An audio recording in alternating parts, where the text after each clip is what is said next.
ಲೋಕಸಭಾ ಚುನಾವಣೆಗೆ ಇಡೀ ದೇಶವೇ ಎದುರು ನೋಡ್ತಾ ಇದೆ.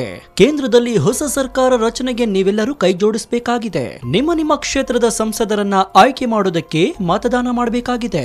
ಈ ವಿಡಿಯೋವನ್ನ ಶುರು ಮಾಡೋದಕ್ಕೂ ಮುನ್ನ ನಿಮಗೆ ಈ ಬಾರಿ ಬಿಜೆಪಿ ಅಧಿಕಾರಕ್ಕೆ ಬರಬೇಕು ಅಂತ ಅನ್ಸಿದ್ರೆ ಈ ವಿಡಿಯೋಗೆ ಒಂದು ಲೈಕ್ ಅನ್ನ ಕೊಡಿ. ಒಂದ್ ವೇಳೆ ಕಾಂಗ್ರೆಸ್ ಬರಬೇಕು ಅಂತ ಅನ್ಸಿದ್ರೆ ಕಾಂಗ್ರೆಸ್ ಅಂತ ಕಮೆಂಟ್ ಮಾಡಿ.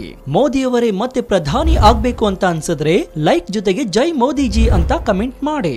ನೋಡೋಣ ಯಾರದ್ದು ಹೆಚ್ಚು ಲೈಕ್ಸ್ ಅಥವಾ ಕಮೆಂಟ್ಸ್ ಬರುತ್ತೋ ಅಂತ. ಈ ಚುನಾವಣೆಗೆ ರಾಜಕೀಯ ಚಟುವಟಿಕೆ ಗರಿಗೆದರಿದೆ. ತನ್ನ ಅಭ್ಯರ್ಥಿಗಳ ಹೆಸರನ್ನ ಫೈನಲ್ ಮಾಡೋದ್ರಲ್ಲಿ ಪಕ್ಷಗಳು ಬ್ಯುಸಿಯಾಗಿವೆ. ಅದರಲ್ಲೂ ಪ್ರಮುಖವಾಗಿ ಬಿಜೆಪಿ ಹಾಗೂ ಜೆಡಿಎಸ್ ಈ ಬಾರಿ ಮೈತ್ರಿಯನ್ನ ಮಾಡ್ಕೊಂಡಿವೆ. ಮತ್ತೊಂದೆಡೆ ಕಾಂಗ್ರೆಸ್ ಕೂಡ ಅತಿ ಹೆಚ್ಚು ಸ್ಥಾನ ಪಡೆಯಲು ಶತ ಪ್ರಯತ್ನ ಮಾಡ್ತಾ ಇದೆ. ಹೀಗಾಗಿ ಯಾವ ಕ್ಷೇತ್ರದಲ್ಲಿ ಯಾವ ಅಭ್ಯರ್ಥಿಗಳನ್ನ ಕಣಕ್ಕಿಳಿಸ್ತಾರೆ ಅನ್ನೋದು ಬಹಳ ಕುತೂಹಲ ಕೆರಳಿಸಿದೆ. ಚುನಾವಣೆ ಅಂದಾಗ ಮೊದಲಿಗೆ ಹೆಚ್ಚು ಸದ್ದು ಮಾಡೋದು ಚುನಾವಣೋತ್ತರ ಸಮೀಕ್ಷೆಗಳು ಹಾಗೂ ರಾಜಕೀಯ ಭವಿಷ್ಯಗಳು. ಇದೀಗಾಗಲೇ ದೇಶದೆಲ್ಲೆಡೆ ಚುನಾವಣಾ ಪೂರ್ವ ಸಮೀಕ್ಷೆಗಳು ನಡೀತಾ ಇದೆ. ದೇಶದ ವಿವಿಧ ಸಂಸ್ಥೆಗಳು, ನ್ಯೂಸ್ ಚಾನೆಲ್ಗಳು, ಏಜೆನ್ಸಿಗಳು ನಡೆಸಿದ ಸಮೀಕ್ಷೆ ವರದಿ ಹೊರಬಿದ್ದಿದೆ. ಯಾವ ರಾಜ್ಯದಲ್ಲಿ ಯಾವ ಪಕ್ಷ ಅತಿ ಹೆಚ್ಚು ಸ್ಥಾನವನ್ನ ಗೆಲ್ಲುತ್ತೆ, ಒಟ್ಟಾರೆಯಾಗಿ ದೇಶದಲ್ಲಿ ಯಾವ ಪಕ್ಷಕ್ಕೆ ಅತಿ ಹೆಚ್ಚು ಬೆಂಬಲ ವ್ಯಕ್ತವಾಗುತ್ತೆ, ಅತಿ ಹೆಚ್ಚು ಸ್ಥಾನ ಬರುತ್ತೆ ಅನ್ನೋದರ ಬಗ್ಗೆ ಸಮೀಕ್ಷೆಗಳನ್ನ ನಡೆಸಿ ವರದಿಗಳನ್ನ ಮಾಡಿವೆ. ಅದರಲ್ಲಿ ಬಹುತೇಕ ಎಲ್ಲಾ ಸಮೀಕ್ಷೆಗಳು ಪ್ರಧಾನಿ ನರೇಂದ್ರ ಮೋದಿ ಅವರ ಸರ್ಕಾರವೇ ಮತ್ತೊಮ್ಮೆ ಅಧಿಕಾರಕ್ಕೆ ಬರುತ್ತೆ ಅಂತ ವರದಿ ನೀಡಿದೆ. ಮೂರನೇ ಅವಧಿಗೆ ನರೇಂದ್ರ ಮೋದಿ ದೇಶದ ಪ್ರಧಾನಿಯಾಗಿ ಚುಕ್ಕಾಣಿಯನ್ನ ಹಿಡಿಯಲಿದ್ದಾರೆ ಅಂತ ವರದಿಗಳು ಬಂದಿದೆ. ಅಲ್ಲದೆ ನರೇಂದ್ರ ಮೋದಿ ಅವರು ಸಹ ಬಿಜೆಪಿಗೆ 370 ಸ್ಥಾನಗಳು ಬರುತ್ತೆ, ಜೊತೆಗೆ ಎನ್ಡಿಎ ಮೈತ್ರಿಕೂಟಕ್ಕೆ 400ಕ್ಕೂ ಹೆಚ್ಚು ಸ್ಥಾನ ಬರುತ್ತೆ ಅಂತ ಘೋಷಣೆ ಮಾಡಿದ್ದಾರೆ. ಆದ್ರೆ ರಾಜಕೀಯ ಭವಿಷ್ಯ ಬೇರೆಯದ್ದೇ ವಿಚಾರವನ್ನ ಹೇಳ್ತಾ ಇದೆ. ಈಗಾಗಲೇ ನಮ್ಮ ರಾಜ್ಯದಲ್ಲಿ ರಾಜಕೀಯ ಕುರಿತಾಗಿ ಭವಿಷ್ಯಗಳು ಹೆಚ್ಚು ಸದ್ದು ಮಾಡ್ತಾ ಇದೆ. ಅದರಲ್ಲೂ ಸ್ವಾಮೀಜಿಗಳು ನುಡಿದಿರುವ ಕಾಲಜ್ಞಾನದ ಬಗ್ಗೆ ಅಪಾರ ನಂಬಿಕೆ ಇದೆ, ಅತ್ಯಂತ ಕುತೂಹಲವೂ ಇದೆ. ಹೀಗಿರುವಾಗಲೇ ರಾಜಕೀಯ ಕುರಿತಾಗಿ ಭವಿಷ್ಯವನ್ನ ನುಡಿಯೋದಕ್ಕೆ ಅತಿ ಹೆಚ್ಚು ಪ್ರಸಿದ್ಧಿಯ ಖ್ಯಾತಿಯನ್ನ ಹೊಂದಿರುವ ನೊಣವಿನಕೆರೆಯ ಯಶವಂತ ಗುರೂಜಿ ಸ್ಫೋಟಕ ಭವಿಷ್ಯವನ್ನ ನುಡಿದಿದ್ದಾರೆ. ಅವರು ನುಡಿದಿರುವ ಈ ಭವಿಷ್ಯವನ್ನ ಕೇಳಿ ಎಲ್ಲರಲ್ಲೂ ಅಚ್ಚರಿ ಮೂಡಿದೆ. ಅಷ್ಟೇ ಅಲ್ಲದೆ ಮಹಿಳೆಯೊಬ್ಬರು ಈ ಬಾರಿ ಪ್ರಧಾನಿಯಾಗಲಿದ್ದಾರಂತೆ. ಹಾಗಾದ್ರೆ ದೇಶದ ಪ್ರಧಾನಿ ಬಗ್ಗೆ ಯಶವಂತ ಗುರೂಜಿಯವರು ನುಡಿದಿರುವ ಭವಿಷ್ಯವಾದ್ರೂ ಏನು? ಈ ಹಿಂದೆ ಅವರು ನುಡಿದಂತಹ ಯಾವ ಭವಿಷ್ಯಗಳು ನಿಜವಾಗಿದೆ? ಕೇಂದ್ರ ರಾಜಕಾರಣದಲ್ಲಿ ಯಾವ ಪಕ್ಷ ಏಕಾಂಗಿಯಾಗಿ ಅಧಿಕಾರಕ್ಕೆ ಬರುತ್ತೆ? ರಾಜ್ಯ ಸರ್ಕಾರದ ಸ್ಥಿತಿಗತಿ ಏನಾಗಲಿದೆ? ಈ ಎಲ್ಲದರ ಬಗ್ಗೆ ಸಂಪೂರ್ಣ ಮಾಹಿತಿಯನ್ನ ಈ ವಿಡಿಯೋದಲ್ಲಿ ನೋಡೋಣ. ವಿಡಿಯೋವನ್ನ ಯಾರು ಸ್ಕಿಪ್ ಮಾಡಬೇಡಿ, ಪೂರ್ತಿಯಾಗಿ ನೋಡಿ. ಈ ಮಾಹಿತಿಗಳನ್ನೆಲ್ಲ ತುಂಬಾ ಕಷ್ಟಪಟ್ಟು ನಿಮಗೆ ತಿಳಿಸೋದಕ್ಕೆ ಒಂದು ಪ್ರಯತ್ನವನ್ನ ಮಾಡಿದ್ದೀನಿ. ನನ್ನ ಈ ಶ್ರಮಕ್ಕೆ ನಿಮ್ಮಿಂದ ಬಯಸೋದು ಕೇವಲ ಒಂದೇ ಒಂದು ಮೆಚ್ಚುಗೆ, ಅಂದ್ರೆ ಲೈಕ್ ಮಾತ್ರ. ಕೊಟ್ರ ಲೈಕು. ಜೊತೆಗೆ ಮೊದಲೇ ಹೇಳಿದಂತೆ ನಿಮಗೆ ಈ ಬಾರಿ ಬಿಜೆಪಿ ಅಧಿಕಾರಕ್ಕೆ ಬರಬೇಕು ಅಂತ ಅನ್ಸಿದ್ರೆ ಈ ವಿಡಿಯೋಗೆ ಒಂದು ಲೈಕ್ ಅನ್ನ ಕೊಡಿ.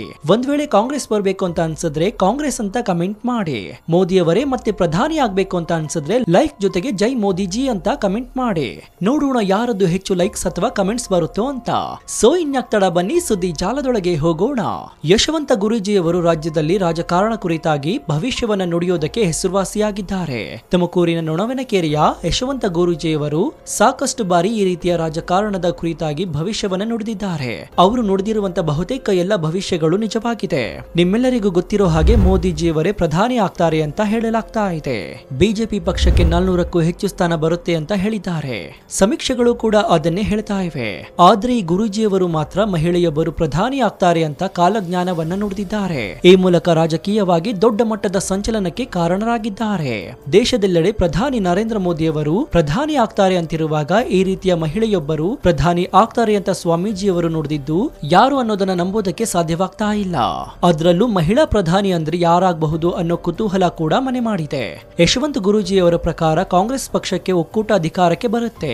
ಈ ಬಾರಿ ಒಬ್ಬಳು ಸ್ತ್ರೀ ಪುರುಷನ ಎದುರಿಗೆ ದುರ್ಗಿಯಾಗಿ ನಿಂತು ಪುರುಷನಿಗೆ ಭಯ ಹುಟ್ಟಿಸಿ ತಾನೇ ಅಧಿಕಾರವನ್ನ ಮಾಡ್ತಾಳೆ. ತಾಯಿ ಮಮತೆಯಿಂದ ತನ್ನ ಅಧಿಕಾರವನ್ನ ಮಾತೃ ವಾತ್ಸಲ್ಯದಿಂದ ಪರರಿಗೆ ಬಿಟ್ಟು ಕೊಡ್ತಾಳೆ. ಹೀಗಂತ ಕಾಲಜ್ಞಾನದಲ್ಲಿ ಉಲ್ಲೇಖವಾದ ಚುನಾವಣಾ ಭವಿಷ್ಯವನ್ನ ಯಶವಂತ ಗುರೂಜಿಯವರು ನುಡಿದಿದ್ದಾರೆ. ಕಾಲಜ್ಞಾನದ ಪ್ರಕಾರ ಪ್ರಧಾನಿಯಾಗೋ ಯೋಗ ಹೊಂದಿರೋದು ಪ್ರಿಯಾಂಕಾ ಗಾಂಧಿಯವರು. ಬಳಿಕ ರಾಹುಲ್ ಗಾಂಧಿಗೆ ಬಿಟ್ಟುಕೊಡುವ ಸಾಧ್ಯತೆ ಇದೆ. ಶಿವರಾತ್ರಿಗೂ ಮುನ್ನ ಚುನಾವಣೆ ನಡೆದಿದ್ರೆ ಮೋದಿ ಅವರಿಗೆ ಪ್ರಧಾನಿಯಾಗುವ ಯೋಗವಿತ್ತು. ಆದರೆ ಈಗ ಮೋದಿ ಅವರಿಗೆ ಆ ಯೋಗ ಇಲ್ಲ. ಅವರಿಗೆ ಅನಾರೋಗ್ಯ ಕಾಡಬಹುದು. ಸದ್ಯ ಪ್ರಿಯಾಂಕಾ ಗಾಂಧಿಗೆ ಹಂಸಕ ಚಂದ್ರಮಂಗಳ ಬುಧಾದಿತ್ಯ ಯೋಗ ಶುರುವಾಗಿದೆ. ಈ ಯೋಗದಿಂದಲೇ ಪ್ರಧಾನಿ ಪಟ್ಟ ಸಿಗೋ ಅವಕಾಶ ಒದಗಿ ಬರಲಿದೆ. ಅನ್ಯ ಪಕ್ಷಗಳ ಬಲದಿಂದ ಕಾಂಗ್ರೆಸ್ ಅಧಿಕಾರಕ್ಕೆ ಬರುವಂತಹ ಭವಿಷ್ಯ ಇದೆ ಎಂದು ಯಶವಂತ ಗುರೂಜಿ ನೊಣವಿನಕೆರೆಯಲ್ಲಿ ಕಾಲಜ್ಞಾನ ಭವಿಷ್ಯವನ್ನ ನುಡಿದಿದ್ದಾರೆ. ಈ ಒಂದು ವಿಚಾರವನ್ನ ಕೇಳಿ ಎಲ್ಲರಿಗೂ ಆಶ್ಚರ್ಯ ಉಂಟಾಗಿದೆ. ಯಾಕಂದ್ರೆ ಸತತ 2 ಬಾರಿ ನರೇಂದ್ರ ಮೋದಿಯವರು ಪ್ರಧಾನಿಯಾಗಿದ್ದಾರೆ. ಈ ಬಾರಿಯೂ ಗೆದ್ದು 3ನೇ ಬಾರಿಗೆ ಪ್ರಧಾನಿಯಾಗ್ತಾರೆ ಅಂತ ಹಲವಾರು ಸಮೀಕ್ಷೆಗಳು ಹೇಳ್ತಾ ಇವೆ.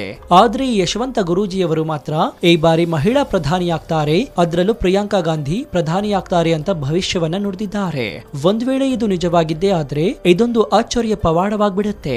ಯಾಕಂದ್ರೆ ಹಿಂದೆ ಹಲವಾರು ಸ್ವಾಮೀಜಿಗಳು ಭವಿಷ್ಯವನ್ನ ನುಡಿದಿದ್ದಾರೆ. ಆದ್ರೆ ಅದರಲ್ಲಿ ಎಲ್ಲರೂ ನರೇಂದ್ರ ಮೋದಿಯವರೇ ಮುಂದಿನ ಪ್ರಧಾನಿ ಆಗ್ತಾರೆ ಅಂತ ಹೇಳಿದ್ದಾರೆ. ಆದ್ರೆ ಈ ಯಶವಂತ ಗುರೂಜಿಯವರು ಮಾತ್ರ ನರೇಂದ್ರ ಮೋದಿಯವರಿಗೆ ಅನಾರೋಗ್ಯ ಕಾಡುತ್ತೆ, ಮುಂದಿನ ಪ್ರಧಾನಿ ಮಹಿಳೆಯಾಗ್ತಾರೆ, ನಂತರ ಅಧಿಕಾರದ ಹಸ್ತಾಂತರ ಆಗುತ್ತೆ ಅಂತ ಭವಿಷ್ಯವನ್ನ ನುಡಿದಿದ್ದಾರೆ.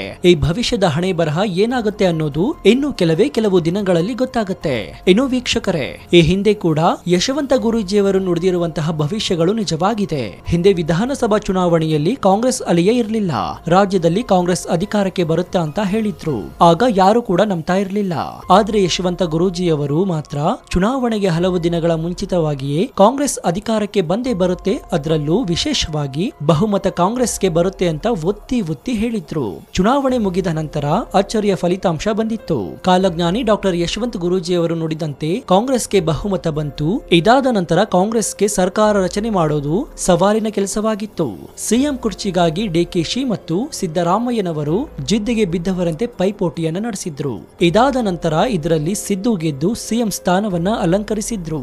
ಆದರೆ ಅದಕ್ಕೂ ಸಾಕಷ್ಟು ದಿನಗಳ ಮುಂಚಿತವಾಗಿಯೇ ಸಿದ್ದರಾಮಯ್ಯನವರು ಸಿಎಂ ಆಗ್ತಾರೆ ಅಂತ ರಾಜ್ಯದ ಖ್ಯಾತ ಸ್ವಾಮೀಜಿ ಯಶವಂತ ಗುರೂಜಿ ಭವಿಷ್ಯವನ್ನ ನುಡಿದಿದ್ರು. ಅದರಂತೆ ಸಿದ್ದರಾಮಯ್ಯನವರು ಸಿಎಂ ಆದ್ರು. ಇನ್ನು ಆಂಧ್ರ ಪ್ರದೇಶದ ಮಾಜಿ ಸಿಎಂ ಚಂದ್ರಬಾಬು ನಾಯ್ಡು ಅವರು ಜೈಲು ಸೇರ್ತಾರೆ ಅಂತ, ಅವರಿಗೆ ಕಂಟಕ ಇದೆ ಅಂತ ಭವಿಷ್ಯವನ್ನ ನುಡಿದಿದ್ರು. ಇದಾದ ಕೆಲವು ದಿನಗಳಲ್ಲಿ ಆಂಧ್ರ ಪ್ರದೇಶದ ಮಾಜಿ ಸಿಎಂ ಚಂದ್ರಬಾಬು ನಾಯ್ಡು ಜೈಲನ್ನ ಸೇರ್ಬೇಕಾಯ್ತು. ಹೀಗಾಗಿನೇ ಯಶವಂತ ಗುರೂಜಿಯವರ ಭವಿಷ್ಯ ಅಂತ ಹೇಳಿದ್ರೆ ಸಾಕಷ್ಟು ಕುತೂಹಲ ಮೂಡುತ್ತೆ. ಅದರಂತೆ ಇದೀಗ ಲೋಕಸಭಾ ಚುನಾವಣೆ ಹತ್ತಿರ ಬರ್ತಾ ಇದ್ದು ಯಶವಂತ ಗುರೂಜಿಯವರು ಈ ಬಾರಿ ಪ್ರಧಾನಿಯಾಗಿ ಮೋದಿಯವರು ಆಯ್ಕೆಯಾಗೋದಿಲ್ಲ, ಬದಲಿಗೆ ಮಹಿಳೆಯೊಬ್ಬರು ಪ್ರಧಾನಿಯಾಗ್ತಾರೆ, ಅದರಲ್ಲೂ ಪ್ರಿಯಾಂಕಾ ಗಾಂಧಿಯವರು ಪ್ರಧಾನಿಯಾಗಿ ನಂತರ ಅಧಿಕಾರವನ್ನ ರಾಹುಲ್ ಗಾಂಧಿ ಅವರಿಗೆ ಹಸ್ತಾಂತರ ಮಾಡ್ತಾರೆ ಅಂತ ಹೇಳಿದ್ದಾರೆ. ಆದ್ರೆ ಇದೇ ವೇಳೆ ಪ್ರಧಾನಿ ನರೇಂದ್ರ ಮೋದಿಯವರಿಗೆ ಅನಾರೋಗ್ಯ ಕಾಡುತ್ತೆ, ಜೊತೆಗೆ ಚುನಾವಣೆಯಲ್ಲಿ ಸೋಲಬೇಕಾಗತ್ತೆ ಅಂತ ಕೂಡ ಭವಿಷ್ಯವನ್ನ ನುಡಿದಿದ್ದಾರೆ. ಈ ಭವಿಷ್ಯದ ಸತ್ಯಾಸತ್ಯತೆ ಇನ್ನು 1-1.5 ತಿಂಗಳಲ್ಲಿ ಗೊತ್ತಾಗುತ್ತೆ. ದೇಶದ ಪ್ರಧಾನಿಯಾಗಿ ನರೇಂದ್ರ ಮೋದಿಯವರೇ 3ನೇ ಬಾರಿಗೆ ಅಧಿಕಾರವನ್ನು ವಹಿಸಿಕೊಳ್ತಾರೋ ಅಥವಾ ಅಧಿಕಾರಕ್ಕಾಗಿ ಹಲವಾರು ವರ್ಷಗಳಿಂದ ಹಪಹಪಿಸ್ತಾ ಇರುವಂತಹ ಕಾಂಗ್ರೆಸ್ ಪಕ್ಷದ ಪ್ರಿಯಾಂಕಾ ಗಾಂಧಿ ಅವರು ಅಧಿಕಾರಕ್ಕೆ ಬರ್ತಾರಾ? ಈ ಎಲ್ಲಾ ಪ್ರಶ್ನೆಗಳಿಗೆ ಉತ್ತರ ಇನ್ನು ಕೆಲವು ದಿನಗಳಲ್ಲಿ ಹೊರಬೀಳಲಿದೆ. ನಿಮಗೆ ಈ ಬಾರಿ ಬಿಜೆಪಿ ಅಧಿಕಾರಕ್ಕೆ ಬರಬೇಕು ಅಂತ ಅನ್ಸಿದ್ರೆ ಈ ವಿಡಿಯೋಗೆ ಒಂದು ಲೈಕ್ ಅನ್ನ ಕೊಡಿ. ಒಂದ್ ವೇಳೆ ಕಾಂಗ್ರೆಸ್ ಬರಬೇಕು ಅಂತ ಅನ್ಸಿದ್ರೆ ಕಾಂಗ್ರೆಸ್ ಅಂತ ಕಮೆಂಟ್ ಮಾಡಿ. ಮೋದಿಯವರೇ ಮತ್ತೆ ಪ್ರಧಾನಿ ಆಗ್ಬೇಕು ಅಂತ ಅನ್ಸಿದ್ರೆ ಲೈಕ್ ಜೊತೆಗೆ ಜೈ ಮೋದಿಜಿ ಅಂತ ಕಮೆಂಟ್ ಮಾಡಿ. ನೋಡೋಣ ಯಾರದ್ದು ಹೆಚ್ಚು ಲೈಕ್ಸ್ ಅಥವಾ ಕಮೆಂಟ್ಸ್ ಬರುತ್ತೋ ಅಂತ.